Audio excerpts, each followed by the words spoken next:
ಎಲ್ಲರಿಗೂ ನಮಸ್ಕಾರಗಳು. ಆರೋಗ್ಯದ ಪ್ರಬಂಧ. ಈ ಪ್ರಬಂಧ ಇಷ್ಟ ಆಗಿದ್ದಲ್ಲಿ ವಿಡಿಯೋಕ್ಕೆ ಲೈಕ್ ಮಾಡಿ, ಶೇರ್ ಮಾಡಿ, ಸಬ್ಸ್ಕ್ರೈಬ್ ಮಾಡಿ.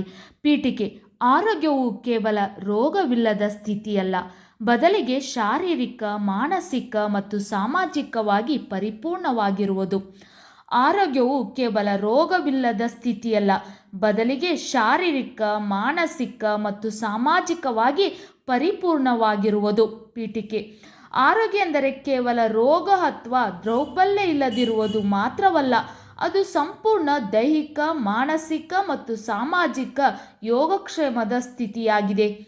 ಆರೋಗ್ಯ ಎಂದರೆ ಕೇವಲ ರೋಗ ಅಥವಾ ದೌರ್ಬಲ್ಯ ಇಲ್ಲದಿರುವುದು ಮಾತ್ರವಲ್ಲ, ಅದು ಸಂಪೂರ್ಣ ದೈಹಿಕ, ಮಾನಸಿಕ ಮತ್ತು ಸಾಮಾಜಿಕ ಯೋಗಕ್ಷೇಮದ ಸ್ಥಿತಿಯಾಗಿದೆ.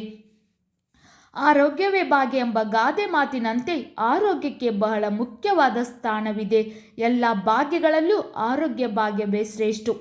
ಆರೋಗ್ಯವೇ ಭಾಗ್ಯ ಎಂಬ ಗಾದೆ ಮಾತಿನಂತೆ ಆರೋಗ್ಯಕ್ಕೆ ಬಹಳ ಮುಖ್ಯವಾದ ಸ್ಥಾನವಿದೆ. ಎಲ್ಲ ಭಾಗ್ಯಗಳಲ್ಲೂ ಆರೋಗ್ಯ ಭಾಗ್ಯವೇ ಶ್ರೇಷ್ಠ. ಏಕೆಂದರೆ ಆರೋಗ್ಯದಿಂದಲೇ ಸಕಲ ಸೌಭಾಗ್ಯ, ಧನ, ಅಧಿಕಾರ, ಸಂಪತ್ತು ಇವೆಲ್ಲವೂ ಇದ್ದು ಆರೋಗ್ಯವೇ ಇಲ್ಲವೆಂದಾಗ ಬದುಕು ಕಷ್ಟ ಸಾಧ್ಯ. ಆದ್ದರಿಂದ ಆರೋಗ್ಯಕ್ಕೆ ಮಹತ್ವದ ಸ್ಥಾನವಿದೆ. ಎಲ್ಲ ಭಾಗ್ಯಗಳಲ್ಲಿ ಆರೋಗ್ಯ ಭಾಗ್ಯವೇ ಶ್ರೇಷ್ಠ. ಏಕೆಂದರೆ ಆರೋಗ್ಯದಿಂದಲೇ ಸಕಲ ಸೌಭಾಗ್ಯ, ಧನ, ಅಧಿಕಾರ, ಸಂಪತ್ತು ಇವೆಲ್ಲವೂ ಇದ್ದು ಆರೋಗ್ಯವೇ ಇಲ್ಲವೆಂದಾಗ ಬದುಕು ಕಷ್ಟ ಸಾಧ್ಯ. ಆದ್ದರಿಂದ ಆರೋಗ್ಯಕ್ಕೆ ಮಹತ್ವದ ಸ್ಥಾನವಿದೆ. ವಿವರಣೆ: ಆರೋಗ್ಯವು ಜೀವನ ಕ್ರಮವನ್ನು ಸುವ್ಯವಸ್ಥಿತವಾಗಿ ನಡೆಸಲು ಬೇಕಾದ ಪ್ರಮುಖ ಅವಶ್ಯಕತೆಯಾಗಿದೆ. ಆರೋಗ್ಯವು ಜೀವನ ಕ್ರಮವನ್ನು ಸುವ್ಯವಸ್ಥಿತವಾಗಿ ನಡೆಸಲು ಬೇಕಾದ ಪ್ರಮುಖ ಅವಶ್ಯಕತೆಯಾಗಿದೆ. ಸುಖ, ಶಾಂತಿ ಹಾಗೂ ಪ್ರಗತಿಗೆ ಬೇಕಾದ ಸಾಧನೆಗಳನ್ನು ಸಂಪಾದಿಸಬೇಕಾದರೆ ಶರೀರವು ಆರೋಗ್ಯವಾಗಿರುವುದು ಬಹಳ ಮುಖ್ಯ. ಸುಖ, ಶಾಂತಿ ಹಾಗೂ ಪ್ರಗತಿಗೆ ಬೇಕಾದ ಸಾಧನಗಳನ್ನು ಸಂಪಾದಿಸಬೇಕಾದರೆ ಶರೀರವು ಆರೋಗ್ಯವಾಗಿರುವುದು ಬಹಳ ಮುಖ್ಯ. ಶರೀರದ ಶಕ್ತಿ ಕ್ಷೀಣವಾದಂತೆ ಮುಪ್ಪು ಬಂದು ಆವರಿಸುತ್ತದೆ ಅಥವಾ ರೋಗಗಳಿಗೆ ಈಡಾಗುತ್ತದೆ. ರೋಗಗಳಿಂದಾಗಿ ಸಾಕಷ್ಟು ತೊಂದರೆಗಳನ್ನು ಅನುಭವಿಸಬೇಕಾಗುತ್ತದೆ. ರೋಗವು ಮಂದವಾಗಿದ್ದರೂ ತೀವ್ರವಾಗಿದ್ದರೂ ಶರೀರದಲ್ಲಿ ಶಕ್ತಿಯ ಉತ್ಪತ್ತಿಯನ್ನು ತಡೆಯುತ್ತದೆ ಹಾಗೂ ಶರೀರದಲ್ಲಿ ಸಂಗ್ರಹಗೊಂಡ ಶಕ್ತಿಯನ್ನು ಪ್ರತಿದಿನ ಕಡಿಮೆಗೊಳಿಸುತ್ತದೆ. ರೋಗಗಳಿಂದಾಗಿ ಸಾಕಷ್ಟು ತೊಂದರೆಗಳನ್ನು ಅನುಭವಿಸಬೇಕಾಗುತ್ತದೆ. ರೋಗವು ಮಂದವಾಗಿದ್ದರೂ ತೀವ್ರವಾಗಿದ್ದರೂ ಶರೀರದಲ್ಲಿ ಶಕ್ತಿಯ ಉತ್ಪತ್ತಿಯನ್ನು ತಡೆಯುತ್ತದೆ ಹಾಗೂ ಶರೀರದಲ್ಲಿ ಸಂಗ್ರಹಗೊಂಡ ಶಕ್ತಿಯನ್ನು ಪ್ರತಿದಿನ ಕಡಿಮೆಗೊಳಿಸುತ್ತದೆ. ಮಂದ ರೋಗಗಳಲ್ಲಿ ಈ ವಿನಾಶದ ಪ್ರಕ್ರಿಯೆ ನಿಧಾನವಾಗಿ ನಡೆಯುತ್ತದೆ ಹಾಗೂ ವ್ಯಕ್ತಿಯು ಅಕಾಲ ಮೃತ್ಯುವಿನತ್ತ ನಿಧಾನವಾಗಿ ನಡೆಯುತ್ತಾನೆ. ತೀವ್ರ ರೋಗಗಳಲ್ಲಿ ಈ ಕಾರ್ಯವು ತುಂಬ ವೇಗವಾಗಿ ಇರುತ್ತದೆ.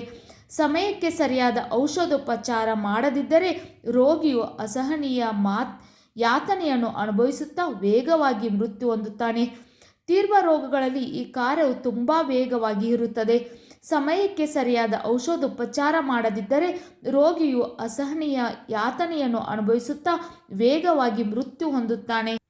ಉತ್ತಮ ಆರೋಗ್ಯದ ಅಂಶಗಳು: ಸಮತೋಲಿತ ಆಹಾರ, ನಿಯಮಿತ ವ್ಯಾಯಾಮ, ಸಾಕಷ್ಟು ವಿಶ್ರಾಂತಿ, ಶುಚಿತ್ವ ಮತ್ತು ಸ್ವಚ್ಛತೆ, ಒತ್ತಡ ನಿರ್ವಹಣೆ. ಉಪಸಂಹಾರ: ಮನುಷ್ಯ ಉತ್ತಮ ರೀತಿಯಲ್ಲಿ ಜೀವನ ನಡೆಸಲು ಆರೋಗ್ಯ ಅಗತ್ಯ.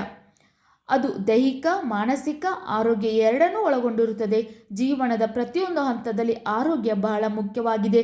ಜೀವನದ ಗುಣಮಟ್ಟವನ್ನು ಹೆಚ್ಚಿಸಲು ಆರೋಗ್ಯ ಅತ್ಯವಶ್ಯಕವಾಗಿದೆ. ಇದು ಒಂದು ಆರೋಗ್ಯದ ಪ್ರಬಂಧವಾಗಿದೆ. ನಾವು ಆರೋಗ್ಯವನ್ನು ಉತ್ತಮವಾಗಿ ಇಟ್ಟುಕೊಳ್ಬೇಕಾದ್ರೆ ಮೊದಲನೆಯದಾಗಿ ಎಲ್ಲ ಅಂಶಗಳನ್ನು ಗಮನದಲ್ಲಿಟ್ಟುಕೊಳ್ಬೇಕು. ಸಮತೋಲಿತ ಆಹಾರ ತಿನ್ನಬೇಕು. ಸಮಯಕ್ಕೆ ಸರಿಯಾಗಿ ಸರಿಯಾದ ಕ್ರಮದಲ್ಲಿ ಆಹಾರ ತಿನ್ನಬೇಕು. ನಿಯಮಿತವಾಗಿ ವ್ಯಾಯಾಮ ಮಾಡಲೇಬೇಕು. ಸಾಕಷ್ಟು ವಿಶ್ರಾಂತಿ ತೆಗೆದುಕೊಳ್ಳಲೇಬೇಕು. ಶುಚಿತ್ವ ಮತ್ತು ಸ್ವಚ್ಛತೆ ಕಾಪಾಡಬೇಕು. ಒತ್ತಡ ನಿರ್ವಹಣೆ ಮಾಡ್ಕೋಬೇಕು. ನಮ್ಮಲ್ಲಿ ಒತ್ತಡ ಜಾಸ್ತಿ ಇದ್ದರೆ ನಮ್ಮ ಆರೋಗ್ಯ ಸರಿಯಾಗಿರುವುದಿಲ್ಲ. ಇದೆಲ್ಲವೂ ಆರೋಗ್ಯದ ಒಂದು ಪ್ರಬಂಧವಾಗಿದೆ. ಈ ಪ್ರಬಂಧ ಇಷ್ಟ ಆಗಿದ್ದಲ್ಲಿ ವಿಡಿಯೋಕ್ಕೆ ಲೈಕ್ ಮಾಡಿ, ಶೇರ್ ಮಾಡಿ, ಸಬ್ಸ್ಕ್ರೈಬ್ ಮಾಡಿ. Thank you.